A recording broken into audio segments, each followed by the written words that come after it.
ഇവിടെ വരുന്ന എല്ലാവരും ഇങ്ങനെ പറഞ്ഞ് പറ്റിക്കണം. കാരണം കിട്ടിയ അവസരം സ്കൂളിലാണ് ബാഗ് കൊണ്ടുവരുന്നത്. ഓടി. ഹായ് മുത്തുമണികളെ, അപ്പോ ഞങ്ങൾ സ്കൂൾ തുറന്നിരിക്കുകയാണ്. ഞങ്ങളാണ് ഇവിടത്തെ സീനിയർ അല്ലേ? ഞങ്ങൾ 4ാം ക്ലാസ്സുകാരാണ്. ഞങ്ങൾ 4 പേരും. അപ്പോൾ ഇനി ഞങ്ങൾ പറയും, ബാക്കിയുള്ളവരെ കേൾക്കും അല്ലേ? അപ്പോൾ സ്കൂള് തുറന്നിരിക്കുകയാണ്. അപ്പോൾ എൻ്റെ കൂട്ടുകാരാണ് ഇവര് 3 പേരും എൻ്റെ ബെസ്റ്റ് ഫ്രണ്ട്സാണ്. ഇത് തീർത്ഥ, ഇത് ശ്രീനന്ദ, ഇത് ലക്ഷ്യ. അപ്പോൾ ഞങ്ങളുടെ 4 പേരുടെ ഒരു വെൽക്കം ഡാൻസ് ഒക്കെ ഉണ്ടായിരുന്നു. അത് കഴിഞ്ഞിട്ട് ഇങ്ങനെ നിൽക്കുകയാണ്.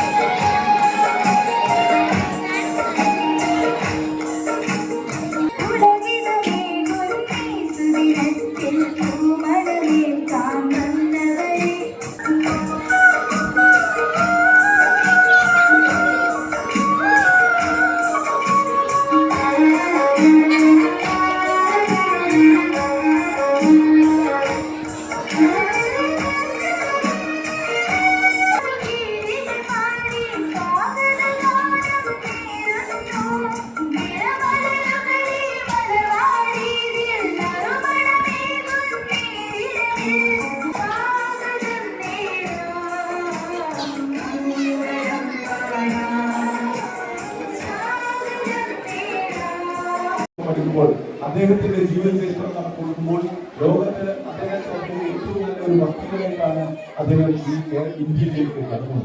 അദ്ദേഹം ഈ രാജ്യത്തിന്റെ സ്വാതന്ത്ര്യത്തിന് വേണ്ടി അഹോരാത്രം എത്തിക്കുകയും ഈ രാജ്യത്തിന്റെ സ്വാതന്ത്ര്യം നേടിത്തരുവാൻ കഠിനാധ്വാനം ചെയ്ത് അത് വിജയിക്കുകയും ചെയ്ത വ്യക്തിത്വമാണ് നമ്മുടെ ഗാന്ധിജിയെ കുറിച്ച്, നമ്മുടെ രാഷ്ട്രപിതാവ് ഗാന്ധിജി. ഞാൻ പറഞ്ഞത് അതോടൊപ്പം തന്നെ ചില കാര്യങ്ങൾ, ചില മൂല്യങ്ങൾ നമുക്ക് പഠിക്കേണ്ടതുണ്ട്. ഒന്ന്, നമ്മളുടെ ഈ അമ്മയുടെ മടിത്തട്ടിൽ നിന്നാണ് വിദ്യാഭ്യാസം ആരംഭിക്കുന്നത് അല്ലേ? നമ്മളെ സംബന്ധിച്ച് നമ്മൾ ഒരിക്കൽ ജനിച്ചത് എന്നാണ് എന്ന് ചോദിക്കുമ്പോൾ നമുക്ക് എല്ലാവർക്കും ഒരു ഡേറ്റ് ഓഫ് ബർത്ത് ഉണ്ട്. തീർച്ചയായിട്ടും യഥാർത്ഥത്തിൽ അന്നാണോ ജനിച്ചത്? ശരിക്കും അന്നല്ല ജനിച്ചത്. നമ്മുടെ അമ്മയുടെ വയറ്റിനുള്ളിൽ തന്നെ ഏറെ മാസങ്ങൾക്ക് മുമ്പ് തന്നെ നമ്മൾ ജനിച്ചിരിക്കുന്നു.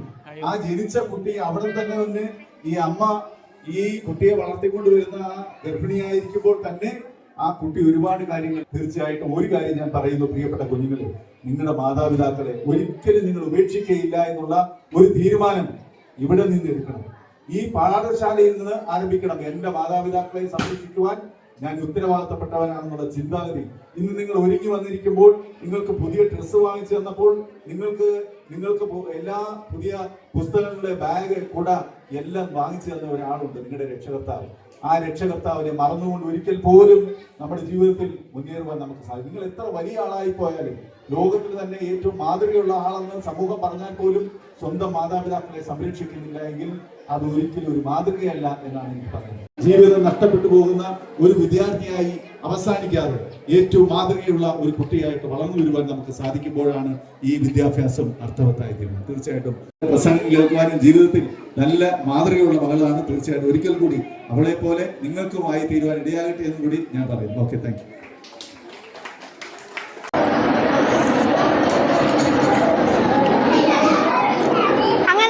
ഫുഡ് കഴിക്കുകയാണ്. കണ്ടോ, രസം തിരമാല പോലെ കിടക്കുന്നു. വെള്ളം കിട്ടിയില്ല, പകരം പായസേ കിട്ടിയുള്ളൂ. മെന്റലിസം ചെയ്തേക്കുവാ. മെന്റലിസം ചെയ്തയാ. ബിരിയാണിയാന്ന് പറഞ്ഞിരിക്കാൻ. പായസം കുടിച്ചാ? ഒരു കപ്പും കൂടെ കുടി. അന്ന് പഠിക്കുക, ബാക്കിയുള്ളവരെ അടങ്ങി ഇരുത്തുക, അതൊക്കെയാണ് ഞങ്ങളുടെ ജോലികൾ. ഞങ്ങൾ പേര് വെക്കും, പിന്നെ പിള്ളേരെ വഴക്ക് പറയും. അതൊക്കെയാണ് ഇനി ഞങ്ങളുടെ ജോലികൾ. പിന്നെ ഇനി LSSന്റെ പരീക്ഷ നന്നായിട്ട് എക്സാം ചെയ്യാം.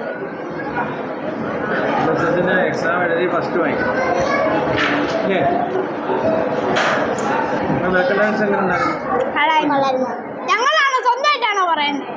നിങ്ങൾ പറ, കണ്ടവര് പറ. ഐഷ വന്നായിരുന്നോ? കണ്ടില്ല.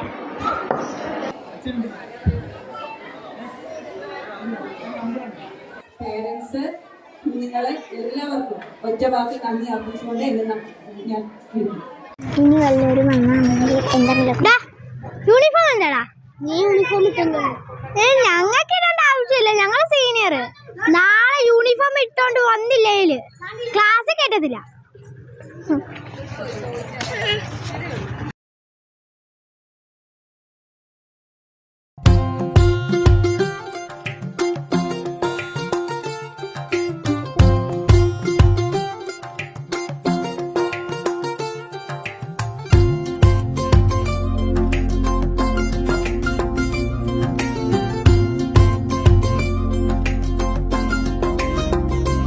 எங்கூரு கோயில் வாத்துக்கோ எங்கூரு ஏரி நீந்திக்கோ எங்கூரு காத்து பூசிக்கோ எங்கூரு வாசம் ஏந்திக்கோ